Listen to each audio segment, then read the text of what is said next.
Good evening, everyone. Author R. Weir, Randy here. Hopefully, you're all having a good day. We're having nice hot weather here in Colorado, and again, brutally dry, almost 100 degrees every day. Which my room, I got a fan running here, my door is closed. The house is not very cool, so hopefully, I don't start sweating on camera. We'll see how that goes. But my guest is coming all the way up north where maybe it's a little cooler. We'll see, but I'm going to bring her up here now. We have Mandy Eve-Barnett. Hi, Mandy. How are you doing? Doing really well, thank you very much. We were talking backstage. We were having a little technical difficulty, so we're hoping everything holds together here for us. Good old IT issues. Sometimes everything works great, and other times it doesn't. But we were talking a little bit about your weather. You sound like you're getting kind of what we usually get in the summertime, a lot of flash thunderstorms. Absolutely, and it's almost every other day or every other day we're getting a thunderstorm that comes through, sometimes with hail, sometimes not, torrential rain, and then it disappears after 15 minutes. But you know, it sort of floods everywhere, unfortunately. Well, we could use it here. If you want to send it down south to us, we'll take whatever we can get because we are Okay, I'll horribly. try my best. Yeah, we'll mind power here, right, of some kind. Absolutely. Okay, well, tell us a little bit about yourself, the important stuff people know about Mandy. Ah, Mandy started writing later in life. I won't say the exact age, but it was later. By pure accident, to be honest with you. I've always been creative, but in lots of other different ways. Um, I immigrated to Canada 2007 from England, and it's been a huge change, but exciting change. And I've loved exploring this sort of country that I'm calling my own now, although it's a bit bizarre because now got two homes because I go back regularly to England, so I bounce backwards and forwards, and I enjoy that because it's sort of all the familiar and all the new, and like merging them together. So, And what I are the learned big differences between Edmonton and England? vast, vast. When I came to Canada, I found out that just a normal paper map, if you turned the British Isles horizontal, it fit into Alberta 4 times. So then I got an idea of the actual size of Canada Hmm. because I've lived on this little island surrounded by sea for a very long time. And there's climate, there's culture. I lived in a village that had a 11th century church. Most things over here are like 150, 160 years old. I'm thinking, well, that's new. So it's very different, but I like exploring it because when I was in England, the only time I saw a cowboy was on the TV. And actually, I've met cowboys now, and I'm thinking this is really cool. So a lot of changes, but good changes. So they always talk about how the taxes are so horrible in England as compared. It's like, do you got to pay both now? No, unfortunately, for the government over there, I don't pay theirs. Oh, that's good. That's good. Yeah. So you said you got started writing late in life, but you've always been creative. So Mm. were you a bookworm? Have you always been a big reader as well, or did that come later also? Well, that my family were always very into learning and reading, so I was brought up that way. But one of the major things that they instilled in us was the natural world, and to explore your natural world and learn about it. And that way, you didn't always have fiction books; you also had non-fiction books. So that sort of instilled in me research into things, which has come in really handy now when I write my books. Um, and it's having a tie between, living your own small little life and expanding it. Um, and that's why I think I enjoy exploring Canada because there's so much more that I thought I knew and I did not know at all. Yeah. So you say exploring Canada. So do you have some hobbies? Are you like a hiker, biker, the drive? How are you doing the exploring part? Yeah. I go on regular road trips, do about 6 or 7 a year. Um, so I've gone almost three-quarters of the way north to Alberta, all the way down to the bottom, to the border of Alberta. And then I've gone into British Columbia and also Saskatchewan. And in May, I went to Montreal, which was a really cool trip because Montreal is very old and it's got stone buildings and brick buildings, which is what I'm used to in England, because here it's all timber frame, completely different. Yeah. Um, but the road trips have allowed me to really know Canada, um, and how people live here. Like living on a ranch and raising cattle and rodeos and um, how they view their culture, like with the indigenous people.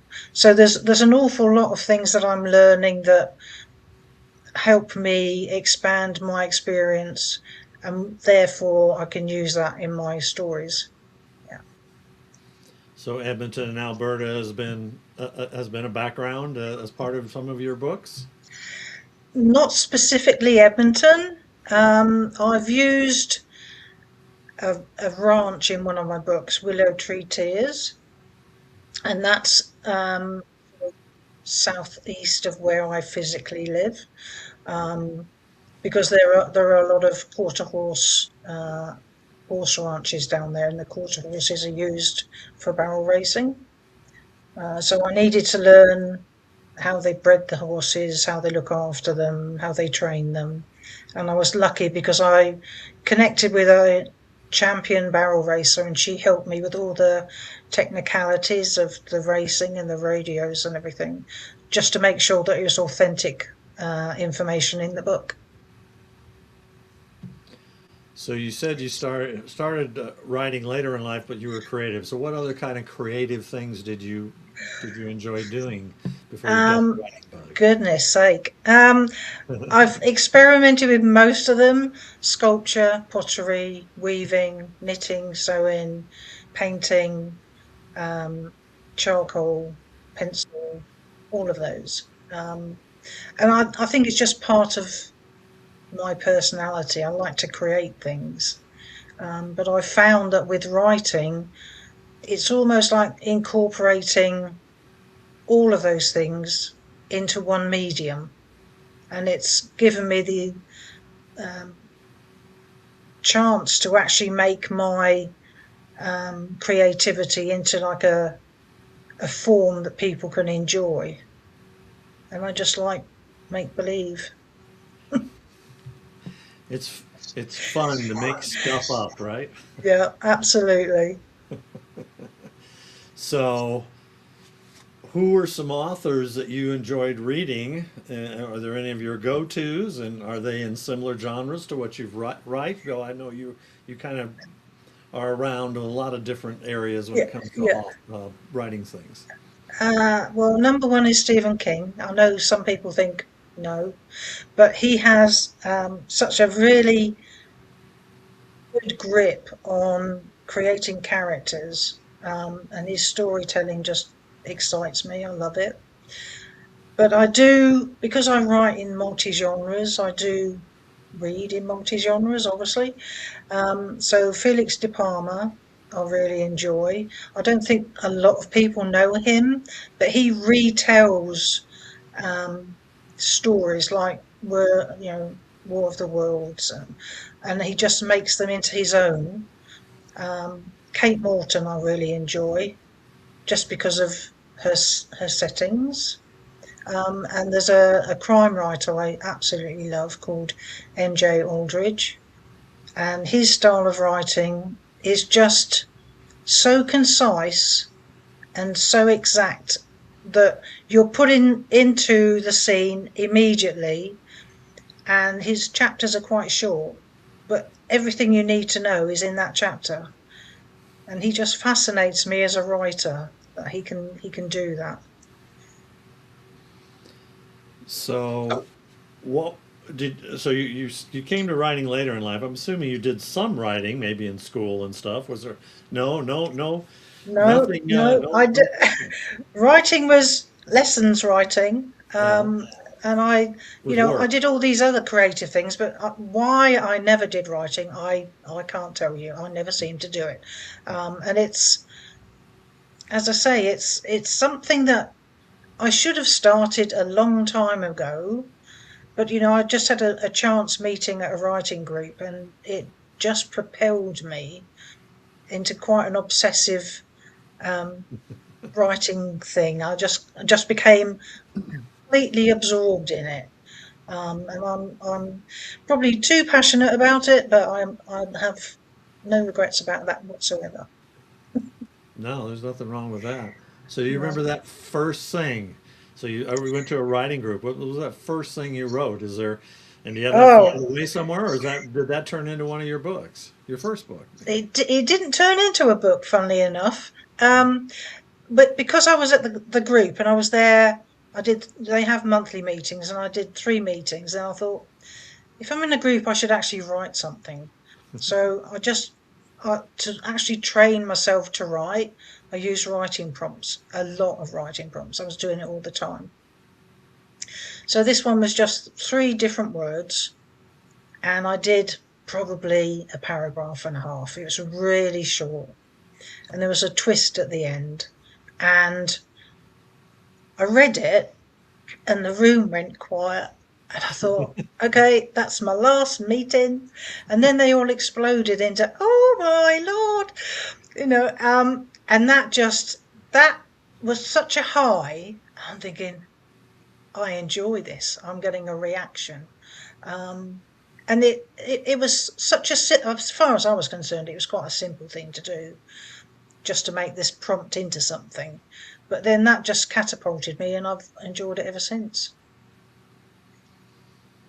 Yeah, that's fun. It's when you get that reaction. Like I Yeah. said, it was quiet, but Yeah. whether it was like a stunned silence, or it was like, oh my gosh, it's terrible, or oh my gosh, is it good, right? Yeah. Yeah, yeah. But when they all sort of got to, say that was really good and I didn't expect that. And I think that's carried on through my other books. Things happen that you're not expecting. I like to fit the narrative. Like my first little book I did, which is a picture book for kids. And most of the Halloween books are about someone being scared of the monster. So I did it from the monster's point of view. Did you do the drawings too, or did you have someone? No, I got a friend of mine who's very good with the technical um, picture making stuff that I can't do. Well, let's transition into telling people about your book. So Mm, where you want to start? I know you have a lot of different genres. So yeah. where Mm, does it begin? yeah. Well, the a lot of my ideas for books come A from prompts, B from a dream, or some real life experience that I've had. One of the first books, adult books I did, was called The Twosome Loop, and it's actually based around reincarnation. So it's in 2 time periods, and it covers 4 people who are from the 18th century and go regenerate or reincarnate to the 2000s. And I had to make sure that from the characteristics of the 18th century character, you figured out who it was in the 2000s. And it takes place between England and Italy, 2 of my favourite places. Um, so the reincarnation started when I was nursing many moons ago, and there were a couple of instances with patients that really got me into researching reincarnation, and it just sort of gave me such a kick to read about it. So I wanted to put it in a book. So that was the book. Then Life in Slate Patch is a speculative fiction, and from the point of view of a young man living in a matriarchal society. And that was due to a conversation with someone who said that a woman should know her place.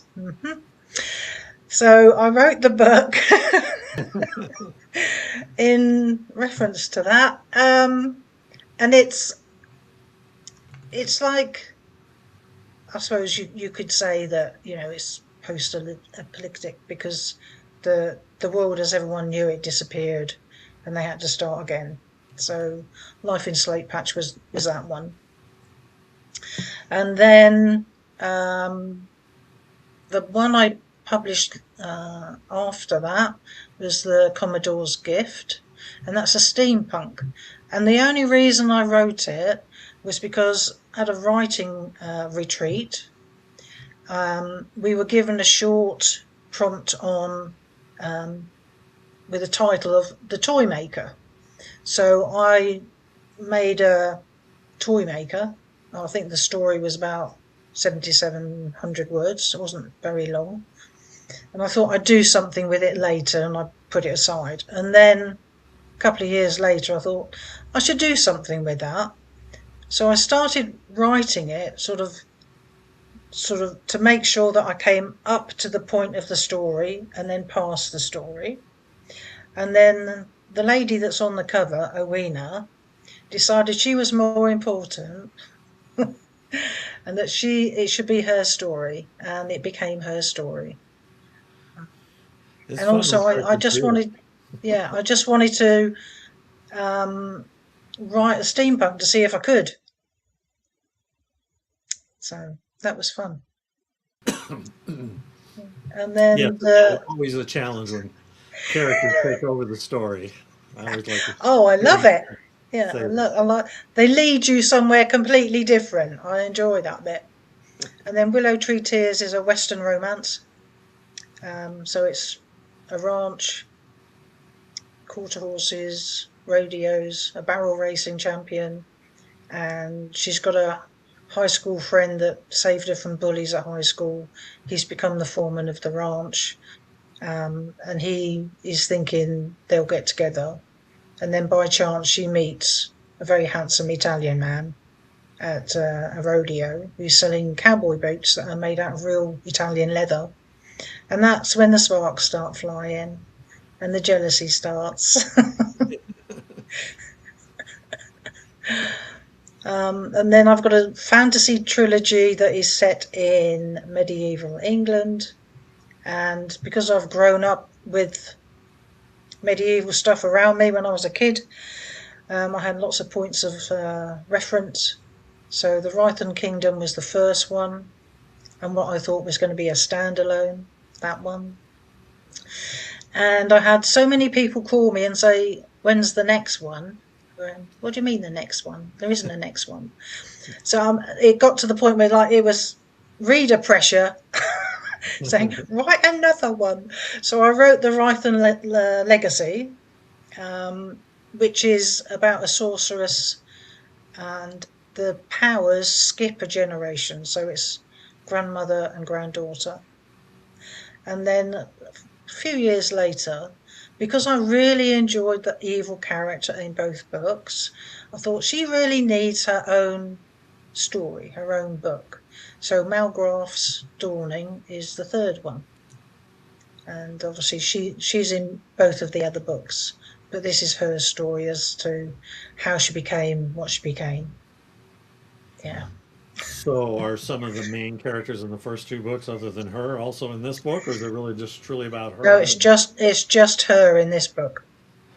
Yeah, and how she became what she became. Yeah, and did what she did. So it's kind of a prequel, so to speak, I guess, right? Yeah, but I mean it's like, because you can read them in any sequence, you could read this first or you could read it last. It's up to you really. Mhm. And I enjoyed it because I had lots of references on, medieval life, and I could utilize that really well in the book. Yeah. So, so what would you say? You've got different genres here, so Mm, and you said there is some romance in them, but that's usually not the main aspect. So how do you no. characterize each of your books genre-wise? It's usually by what they have as a terminology. So, Life in Slate Patch is a speculative fiction because it's a make-believe future world. Steampunk, self-explanatory. Um, Willow Tree is a Western romance. You know, it's a love triangle, so it's definitely a romance. Um, and although the reincarnation one, the Twosome Loop, um, it has some romance in it because of some of the people get together again when they find each other. Um, but it's about finding your way because most of my books have quite strong women in them because I'm a strong woman, so it's reference.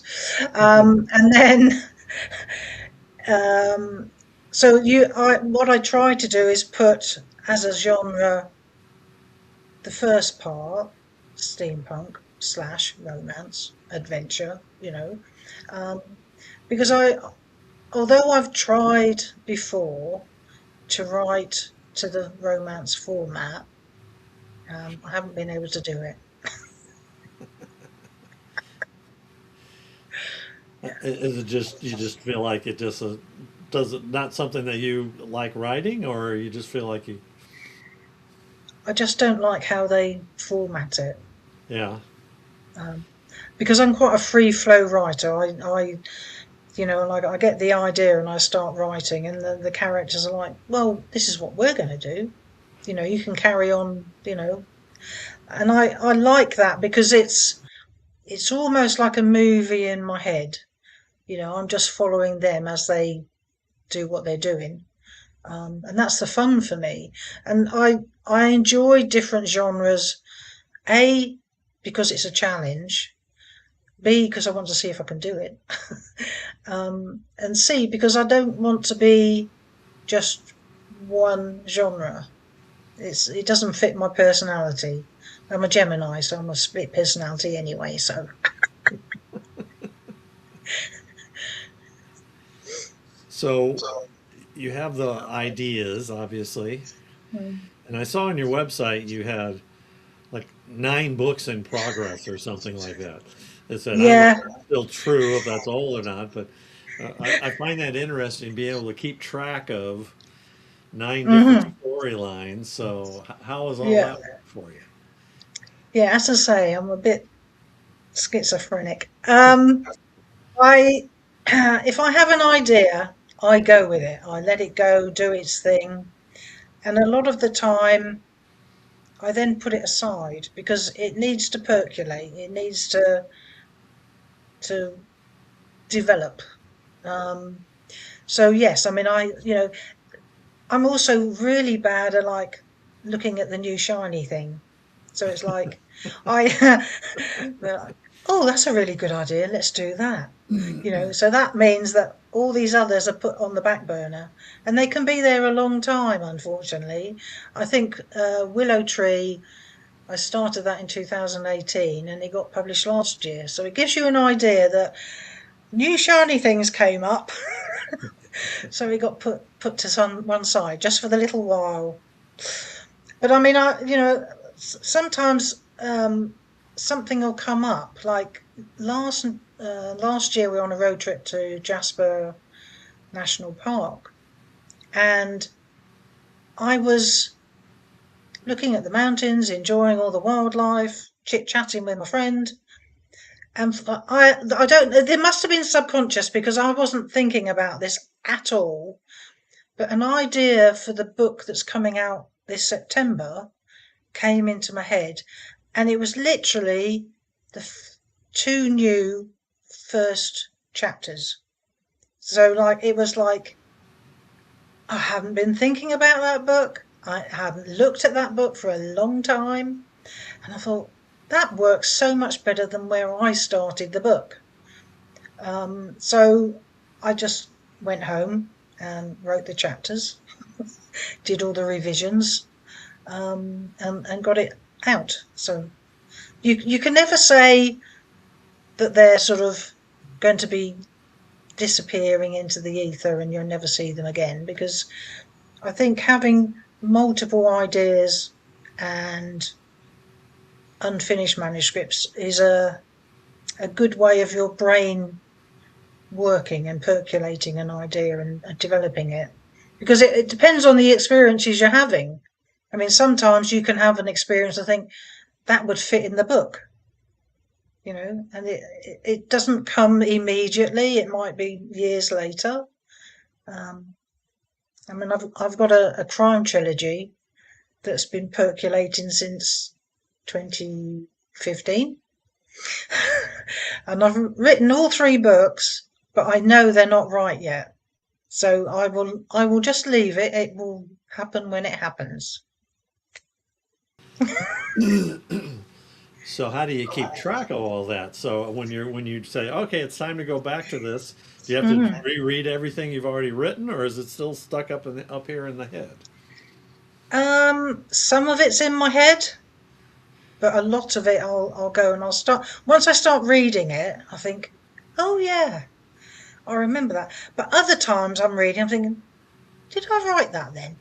How did I get that idea to do that scene or whatever it happens to be?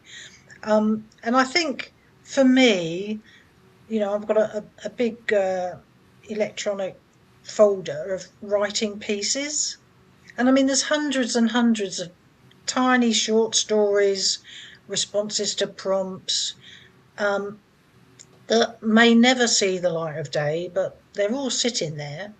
And occasionally I'll go through them and think, why didn't I do anything with that one? So each of these manuscripts unfinished, they've all got their own folder. And if I think of something that is relevant to them, I put a note in the folder, and that's where it stays until I decide that this is the one I want to do. Yeah, So do some of those works have titles, or are they pretty much they've all just, got titles. Yeah, yeah? So where all so where does it titles. usually start for you, though? Is it you have the general idea? Is it a title?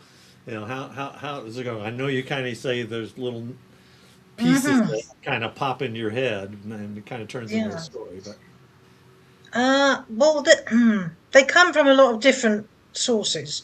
Um, in one of my books, one scene was literally a very vivid dream about a young girl falling out of a window. That's all the dream that I can remember. That was it. And that's become a whole scene in one of the books. The Rythan Kingdom was the result of three separate prompts that sort of amalgamated together.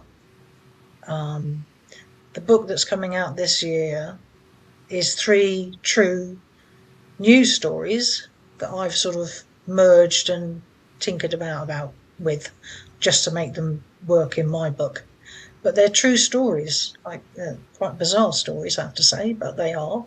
And I think it's just understanding that you can create something from the simplest idea, the simplest, like an overheard conversation. I mean, I was in England with my sister and we were in London, and I saw this person in a bus stop. That's simple. So the bus came, people got on, people got off, they stayed at the bus. I'm thinking, oh, the next bus they'll get on. Next bus comes, people get on and off, stays in the bus stop. And this went on for 5 buses. I'm thinking, why are you still in the bus stop? And it's like, why? Why are you still there? And that sort of became a story about the people that use that bus route. So, yeah, I know. It's just how my mind works, I suppose. well, I mean that's good. I mean, mine does that too sometimes. Sometimes it's just a Mm, simple idea, and you yeah, kind of run with it. And yeah.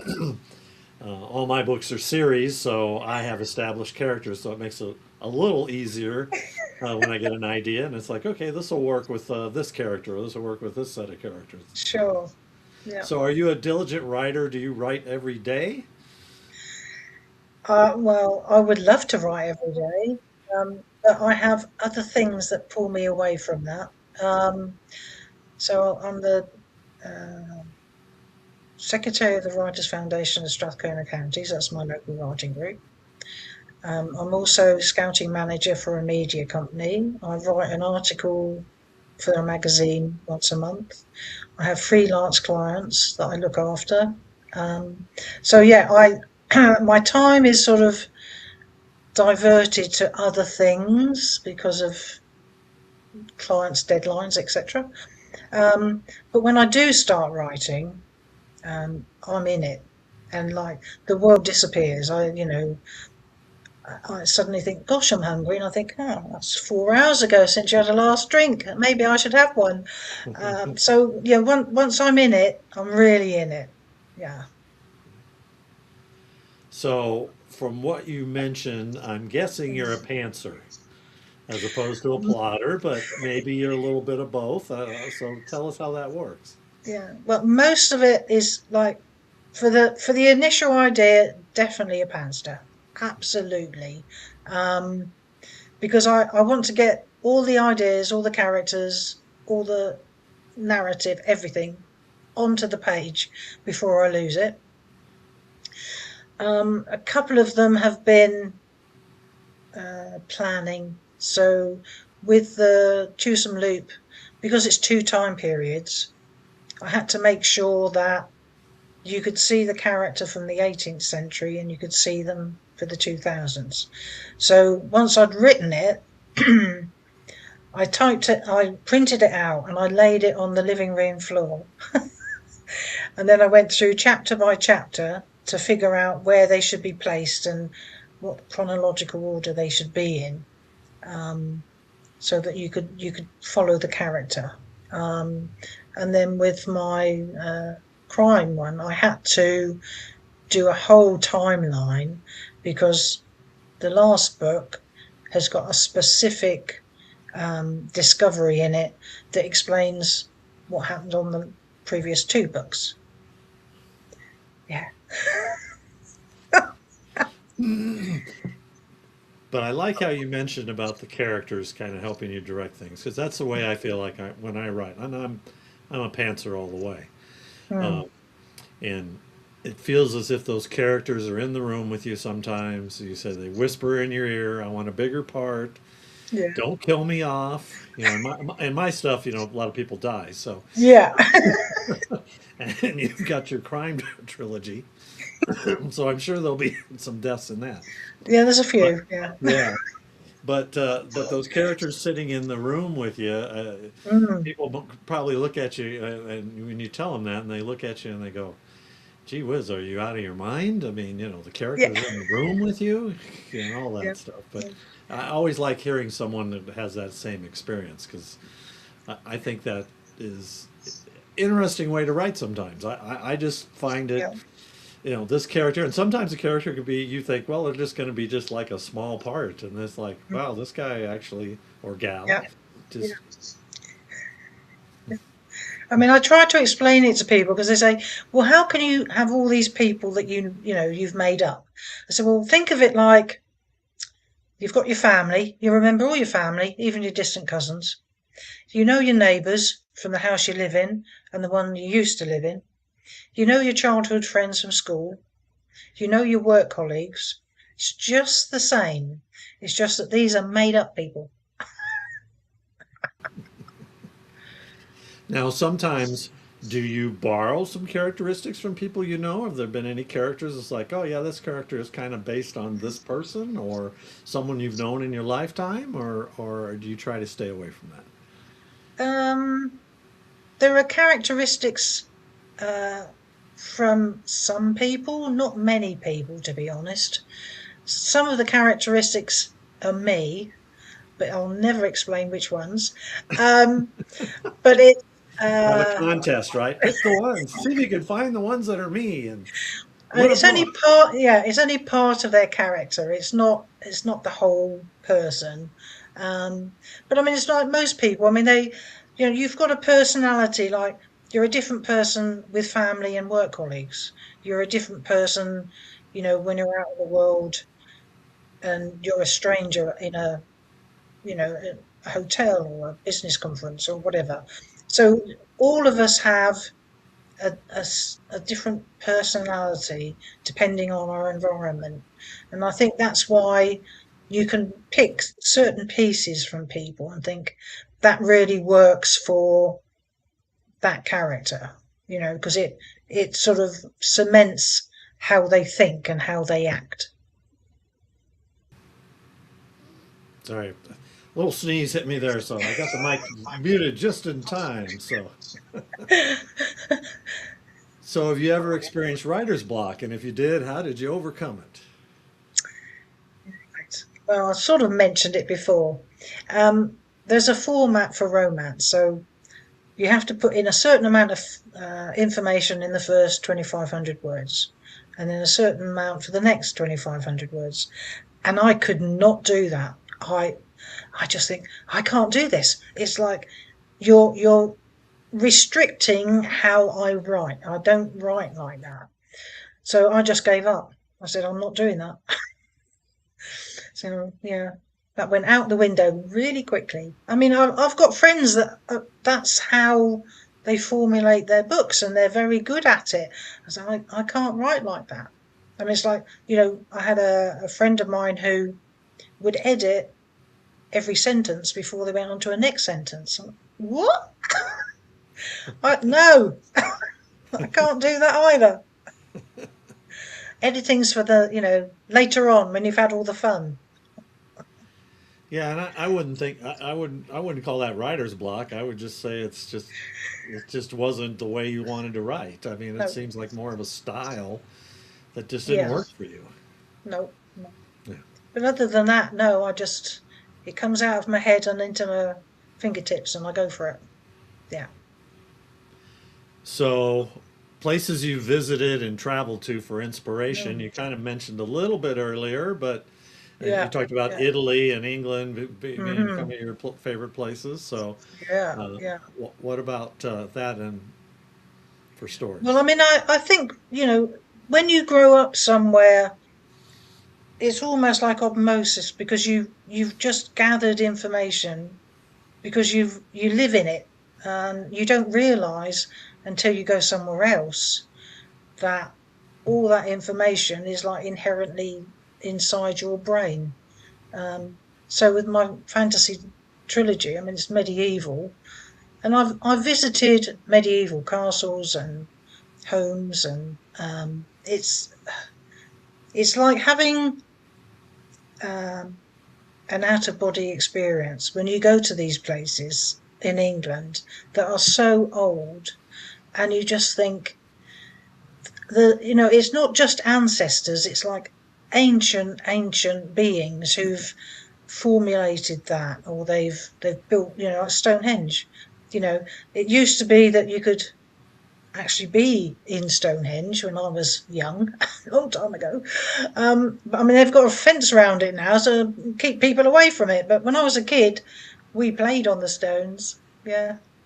So I mean, you get a sense of it, and I used to do lots of road trips there as well. And I mean, you've got castles and manor houses and stately homes, and when you go there, you get a sense. You get it's atmospheric. It's almost like there's echoes around you, and I pick up on that, and it gives you a depth to describing your character and the setting that they live in.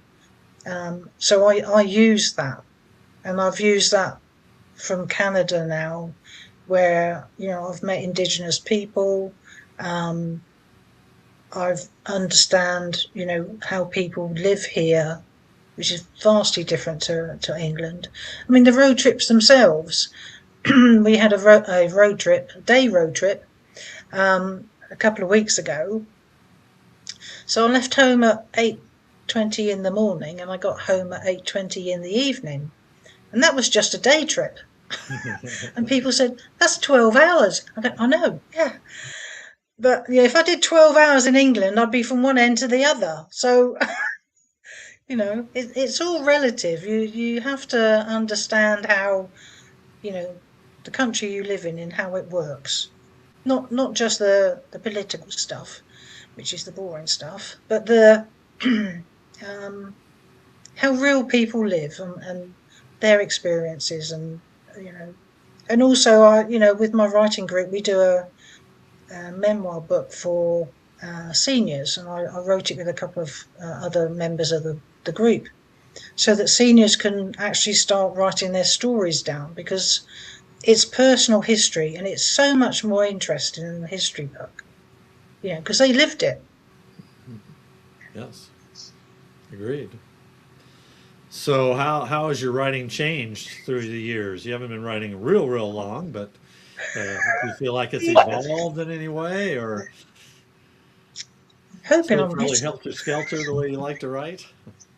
Well, I mean, I take every chance I can to go to writing conferences and writing retreats, and it's just learning. I host the monthly meeting for the group, and we accept any genre, any age group, um, and you learn from each other. It's about pacing, it's about plot, it's about how you can make your dialogue better. And it's such a learning curve from when you start. And I know now that people will say to me, I knew it was you writing, even if I didn't see your name, because of how you write. And that's a real compliment, because you you don't understand your voice when you start writing. It's something that you develop. Um, So yeah, it's kudos to actually have people recognise it. So yeah, my writing's changed quite a bit, because I'm actively learning all the time. So, we mentioned you got like about 9 projects already started Mm, in various ways, but is yeah. there a book that's kind of still sitting in your head that you haven't started yet that you want to write that may be in a completely different genre than what you've already, and you've covered quite a few genres. I know, yeah. Well, the one that's coming out is quite new because it's a suspense, but a coming of age.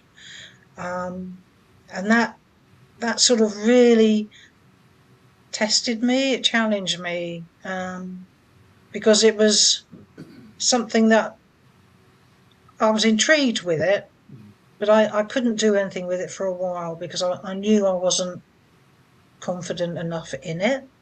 Um, but funnily enough, I'm going to a retreat in October, and I'm thinking which of the unfinished I'm going to take with me. But between now and then, something might come up. So I never sort of say it's a definite, because at some point something will come up. I mean, it's simple. I was waiting for I was in the airport lounge waiting for a flight, and this idea for um, a magic book, and I just started scribbling. And it's just a young girl who finds this book at the back of a really old, dusty shelf in a bookstore, but it takes her into the story. She has an adventure. So you don't really know where the idea is going to come from, and they just come into your head. Sometimes at inopportune moments. But luckily, I have a notebook with me all the time. Well, hopefully those ideas continue to just keep popping in your head, and there isn't a day when you go, geez, I've run out of ideas. But I think sounds like you got a long ways to go before that'll ever happen. No, I don't. As a writer, I don't think you can, because there's always something that happens in your own life that even if you're in a coffee shop and you see two people chatting, and you overhear a snippet, just think, ooh, I'd like to know more about that. You can't go up and say, what were you talking about? But you can do your own, idea of why that conversation started or what it was about. So that's how I keep my interest going. Um, And also, although, people say, well, why would you do writing prompts? I said, well, because they give you ideas. Some of them don't work for you, some do. I mean, I set homework for my writers group, and last month's was in a world where emotions are commodities. And that was the prompt, so it gets your brain going, because people, well, how am I going to do that? And each person at the group had a different version. Their idea of what that meant was very different, and that's the joy of writing, because everybody thinks differently. Agreed. Yeah. So I always ask this. We're at about 45 minutes, so we're getting down to the Hmm. last few questions. So I always ask this question of everyone. Title of the show is Bringing Life to Characters. So, what's your secret sauce? You talked about Stephen King, how he writes such great Hmm. characters. So, Yeah. what's your magic formula for creating your characters in your books to get them to stand out?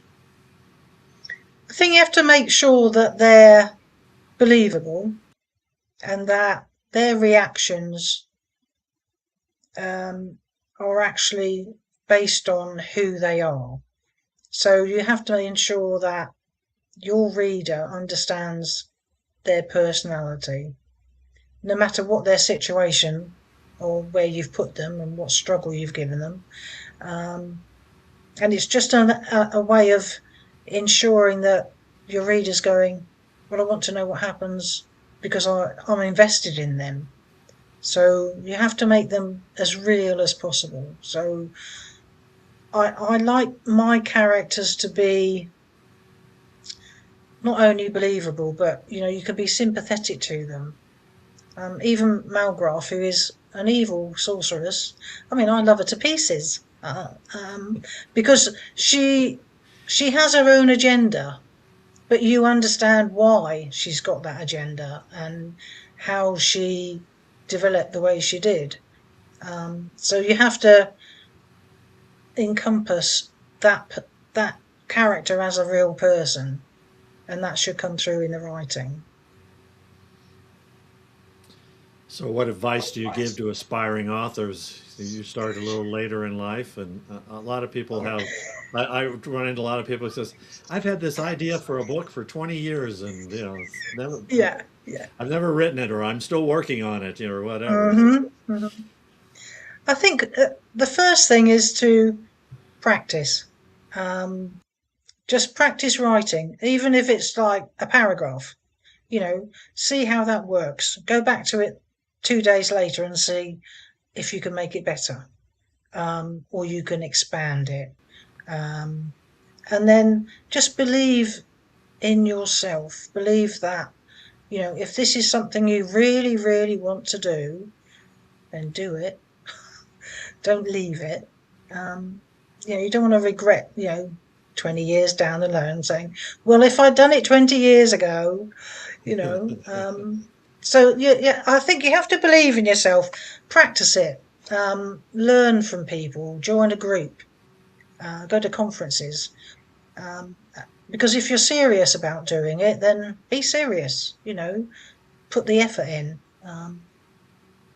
I think that's probably the best way for anybody to start writing, is to find a support group that guides you, mentors you, and lets you experiment with your writing. I mean, everyone's got a voice. You just have to find it, and then once you found it, you're halfway there. so I meant to ask you this earlier, Mm. but are you independently published, or are you traditionally published, or somewhere in the middle? How are you doing? Uh, both of my publishers are hybrid, Okay. which I think gives me best of both worlds, basically, because they can do all the stuff I can't do, which is like all the technical stuff. I don't want to get into that, but also it gives me quite a lot of creative freedom. So with most of my book covers, I've commissioned the artists, because I have a vision in my head what that cover should look like. Um, so that gives me nice freedom to do that. Um, but also I can use their expertise to ensure that the book is as good as it can get. So a professional editor, and all the stuff that I don't want to be doing, like, putting it on websites, all that stuff. I don't know. I don't want to be doing that. I've got enough on my plate. I don't need to do that as well. So, any marketing tips to give people who are trying to get their word out about their books? It's very individual when it comes to marketing. Some people are like, I've got a book, buy it, thanks. And that's all they're going to do. Other people are the complete extreme, they're posting every day, they're doing videos, all that stuff. So I think you should make sure that whatever marketing you pick aligns with how much time and effort you want to put in, but also understand that you can't be everywhere all the time, because if you're doing that, you're not writing. So just make sure you understand where your readers are, what your readers want, and make sure that any marketing you do is targeted to that. I mean, I maybe I'll do many socials, but then I'm multi-genre, so I have to be in different places for different books and age groups. But Being in a hybrid world, do they help with marketing at all? they do quite a lot. Yeah, yeah. It's all mostly on socials, but I mean, I link to their posts and they link to mine, which helps. So, having cross promotion helps an awful lot. And I mean, it's not like, I'm a huge name like Stephen, but he, even he doesn't have as much promotion now as used to when he was, much younger, because the large publishing houses don't do it as often or as much now. I mean, there's so much competition out there, and I think you should be just happy with your own reach. And if you can expand it somehow, then do that. Yeah. So, do you have any events scheduled here in the future that you're going to be going to help promote Yeah. yourself? Well, let's see. I've got a few more podcasts. I've got my writing retreat I'm going to. I've got a Christmas market. I've got a few other in-person events that I'm doing, but mostly those are in Alberta. I've got one that's in a local library, which is always fun. I always go there every year. Word on the Street, which is a huge literary book fair, and that's in October in Lethbridge, which is in Alberta. So there's a few in the fire. Yeah. BoucherCon is being held in Calgary in what, end of October, I think. That's a Mm-hmm. huge. We really wanted to go to that, but Yeah. we kind of decided it's going to be a little too expensive and have to Yeah. get passports, and with a political climate, it's like, Uh-huh. you Yeah. know, we'll hopefully go. I went to it when it was in Nashville a few years ago, but for me, a crime writer, that's a great event to go to. And be a good event even for you, being that you've got a Yeah. couple books in the Yeah. coming soon, eventually three. Yeah. Well, yeah, they'll come eventually. Yeah, get to meet some of those I great think, crime authors. oh, absolutely, absolutely. And I think, even when you can go to these big conferences, you know, connecting with people that have got an in-depth knowledge of a certain genre really helps. You talk to them, and then you get an idea of how they formulate their stories, and the ins and outs of it, and reader expectations, and all that sort of stuff. Yeah. All right, well, we're down to the end here. Oh, I meant to take that out of there. Let me fix Oh, that, because that's somebody else's link tree. That was a oh previous. dear. That was my first my previous one.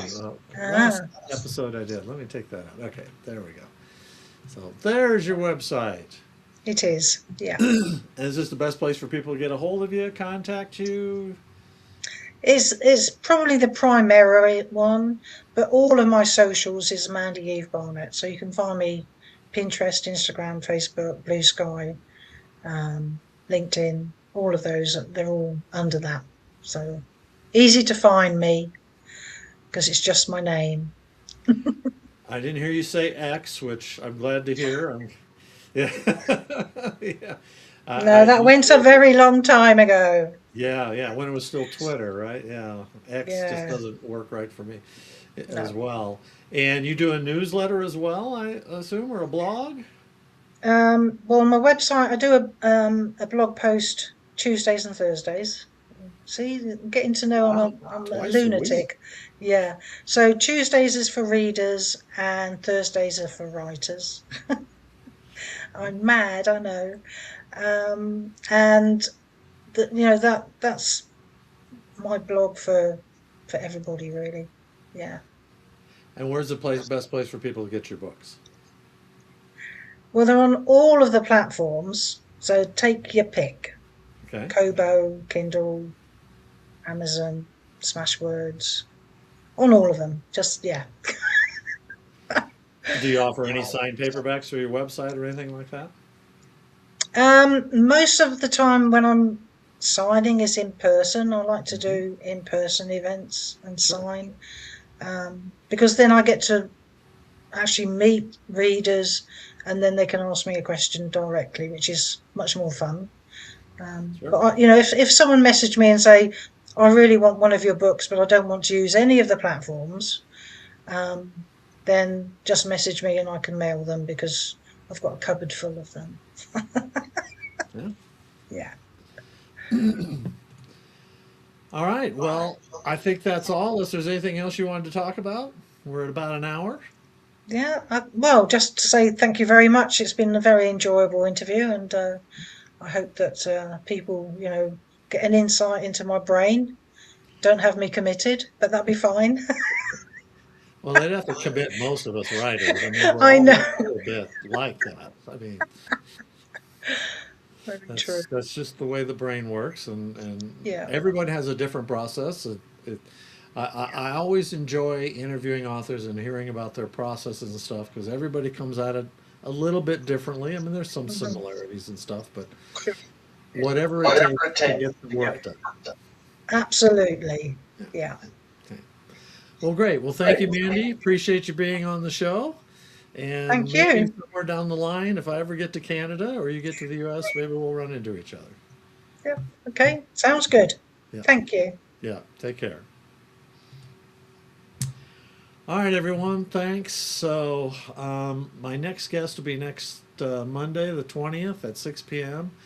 Terrence Nazelia, and I'm going to butcher his name. I'm sorry, Terrence. I was trying to find it online, and it seems like there's a lot of pronunciation, so I'm going to have to make sure I get that right before I get you on the show. But we're going to have a good time talking with him. And then I was going to let everyone know as well that a couple things. I've got a new audio book. My Sold Souls just was released. It's now that's book 3 in the 4-book Divine Devil series. So Philip Polite again at narrating did a great job. So I hope you'll check out that audio book.